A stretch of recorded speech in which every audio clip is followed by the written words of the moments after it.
Hola a todos, espero que se encuentren muy bien en sus casas. Bueno, este mes, antes de comenzar, les comento que vamos a cambiar la modalidad de trabajo para apoyarlos un poco más y para que también sea más fácil para ustedes completar las guías, ¿ya? Entonces la modalidad va a ser que, además de enviarles yo la guía a fin de mes, también les voy a enviar un video con la clase, en donde voy a explicar la materia y obviamente ustedes con este apoyo, más la búsqueda en internet y los videos que a veces les coloco en las guías, obviamente va a ser mucho más fácil contestarla, ¿ya? Comenzamos entonces. La guía de septiembre, el tema es el sistema inmune. Nosotros en la guía anterior ya, ¿no es cierto? Ustedes investigaron lo que eran los microorganismos, cuáles eran los que existían o los más importantes, que eran las bacterias, los hongos, y que bueno, también estaban los virus, que si bien no eran microorganismos, tenían obviamente algo en común con ellos, que era que podían provocar enfermedades, ¿ya? El objetivo de la clase es conocer y explicar las barreras primarias y secundarias del sistema inmunológico humano, reconociendo sus características y modo de acción, ¿ya? Empezamos entonces. Bueno, yo estoy segura que ustedes más o menos tienen alguna idea de lo que es el sistema inmune. Todos sabemos, ¿no es cierto?, que es el sistema de nuestro cuerpo que nos protege de enfermedades, ¿ya? Y en realidad cumple un rol muy importante, porque ustedes tienen que pensar una cosa. Nosotros todo el tiempo estamos en contacto con microorganismos patógenos, ya que eran estos pequeños seres vivos que nos pueden provocar enfermedades. Estamos en todo momento cerca de microorganismos patógenos, cuando vienen a la escuela, cuando están en su casa, aunque se laven, ¿no es cierto?, muchas veces las manos, siempre hay un contacto, ¿no es cierto?, con ellos. Pero aún así, la mayoría de las veces nosotros no nos enfermamos. Si ustedes piensan, por ejemplo, de todas las veces que estamos en contacto con microorganismos, al año nos enfermaremos, ¿no es cierto?, ¿cuánto? Unas 3, 4 veces, ¿no es cierto? Entonces ahí nos damos cuenta del rol importante que tiene el sistema inmunológico en nosotros, ¿ya? Y lo importante que es mantenerlo saludable. Entonces el sistema inmune, como les decía yo, es el sistema de nuestro cuerpo que se encarga de protegernos de agentes patógenos. Y tiene dos funciones principales. Primero, el sistema inmune reconoce las sustancias extrañas, que también se le pueden llamar antígenos, ¿no es cierto?, que pueden ingresar al cuerpo. ¿Qué quiere decir eso? Que en el momento, ¿no es cierto?, en que nosotros tenemos contacto con algún agente patógeno, ¿no es cierto?, una bacteria, un virus, un hongo, inmediatamente el sistema inmune se pone en alerta, ¿ya? Entonces, si es una sustancia buena, pero no hace nada y permite que esta sustancia ingrese. Pero si el sistema inmune reconoce que es algo que no debería estar adentro de nuestro cuerpo, inmediatamente comienza a actuar. Y ahí viene la segunda función, que es reaccionar en contra de ellos, produciendo una respuesta inmunitaria. ¿Qué quiere decir? Por ejemplo, supongamos que una bacteria va a ingresar a nuestro cuerpo o quiere hacerlo, el sistema inmune la va a reconocer, va a saber que es algo que no tiene que estar en nuestro cuerpo y va a comenzar a actuar para poder atacarla e impedir su paso o, si ingresó, destruirla. Entonces a eso vamos a llamar respuesta inmunitaria. El sistema inmune se divide en 3 respuestas. Ya tenemos la respuesta inmune primaria, respuesta inmune secundaria y respuesta inmune terciaria. Comenzamos obviamente con la barrera o la respuesta inmune primaria. Se dice que la barrera primaria es innata e inespecífica. Ya, esto es importante que ustedes lo entiendan. Cuando se dice que la barrera del sistema inmune es innata, la primaria, quiere decir que esta siempre está activa, ya siempre está alerta.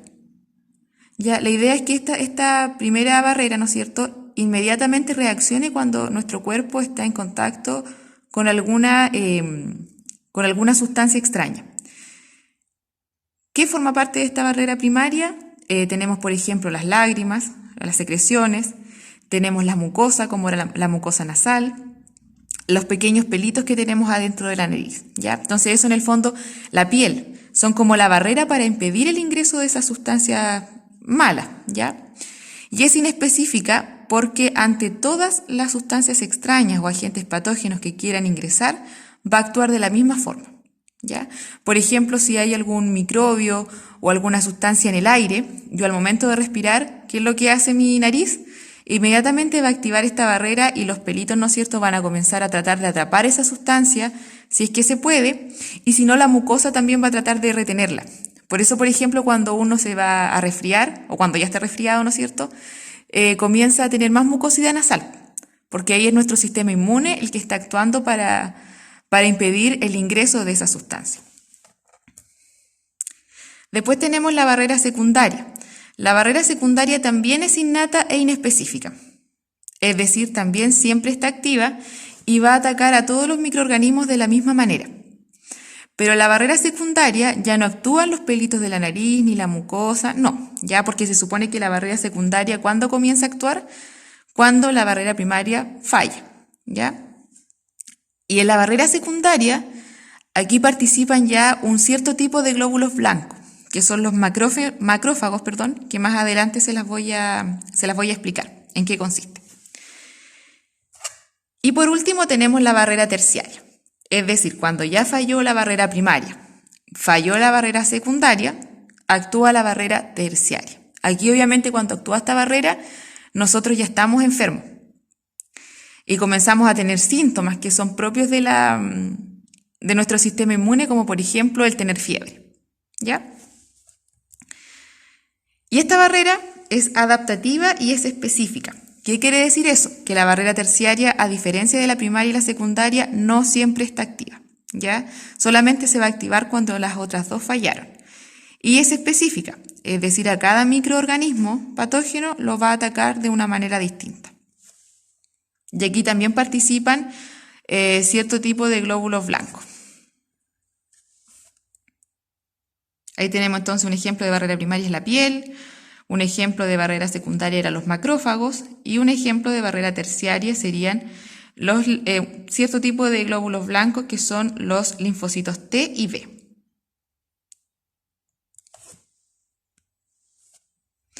Ya.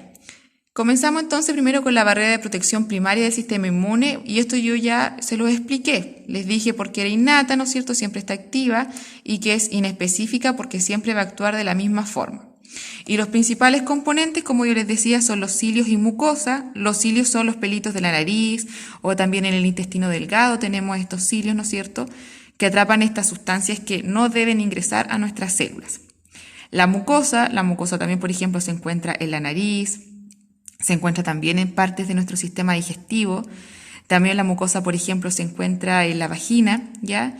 Porque en el fondo son barreras que van a impedir que microorganismos ingresan a nuestro cuerpo. Tenemos la piel, que es la más importante. Ya la piel nos protege de todo, porque todo lo que quiere ingresar a nuestro cuerpo tiene que pasar primero por esta barrera.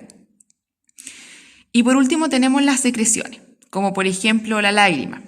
Esto es fácil de entender, por ejemplo, cuando a uno le entra un polvito, una piedrecita en el ojo, inmediatamente, ¿qué es lo que va a hacer este? Va a comenzar a lagrimear. ¿Para qué? Obviamente para eliminar esa sustancia que no quiero que ingrese a mi ojo, ¿ya? Ahí está la piel, entonces. Dice, bueno, ¿la piel cómo actúa? Principalmente en base al sudor y el sebo, que es la grasa, ¿ya? Porque en el fondo estas sustancias son altamente ácidas y son capaces de eliminar, ¿no es cierto?, de destruir en el fondo cualquier microorganismo que quisiera ingresar, ¿ya? Así que por eso obviamente es necesario que nuestro cuerpo sude y que también produzca grasa. Alguien puede decir, pero quizás mantener grasa no es ser higiénico, ¿ya? Pero en el fondo nuestro cuerpo siempre la está produciendo. Nosotros simplemente tenemos que cuidar de que no se acumulen en exceso. Pero obviamente sería malo que estas sustancias desaparecieran al 100%, porque si no la piel no tendría forma de actuar para protegernos. Después vienen los cilios y las mucosas. Bueno, los cilios son estas microvellosidades o pelitos muy pequeños, ¿no es cierto?, que más que nada lo que hacen es atrapar al agente patógeno. Y la mucosa actúa un poco de manera similar a las secreciones como la lágrima. Ya son altamente sustancias ácidas que en el fondo lo que hacen es retener a estos microorganismos y luego destruirlos. ¿Ya? y actúan, como yo les decía anteriormente, ante la presencia de cualquier partícula extraña, porque recuerden que es innata y también es, voy a retroceder un poquito, y es inespecífica, o sea, a todos los ataca de la misma manera.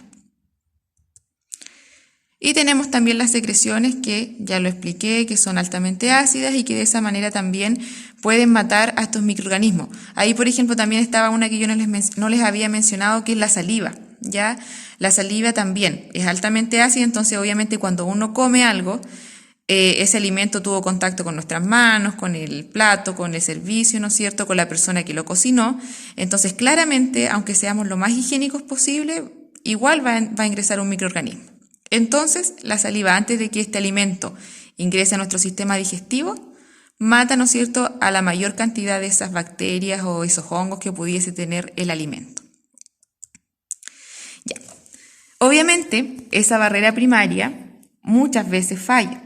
Entonces, cuando falla y un microorganismo logró ingresar a nuestro cuerpo, comienza a actuar la barrera secundaria, que también es innata, o sea, que siempre está activa, alerta, y que también es inespecífica, o sea que a todos los microorganismos los ataca de la misma,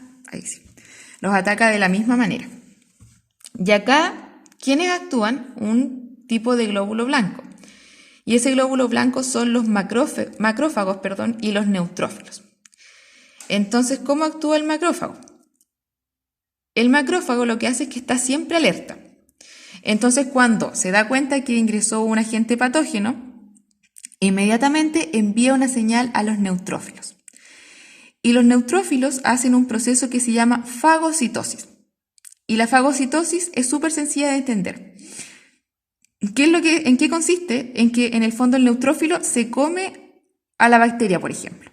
Se la come y con las sustancias que tiene en su interior, que son los lisosomas, la destruye. Y después la bota, ¿no es cierto? Bota las partes de esta bacteria o de este hongo y de este virus. Pero obviamente como ya la mató, esta ya no nos puede causar ningún daño. Ahí está. Y aquí, en esta imagen, no funcionó. Bueno, no funcionó la imagen que yo les tenía, pero en el fondo lo que pasaba era que este es el neutrófilo, se abre, ¿no es cierto? Se come a estos agentes patógenos, los destruye y luego los bota.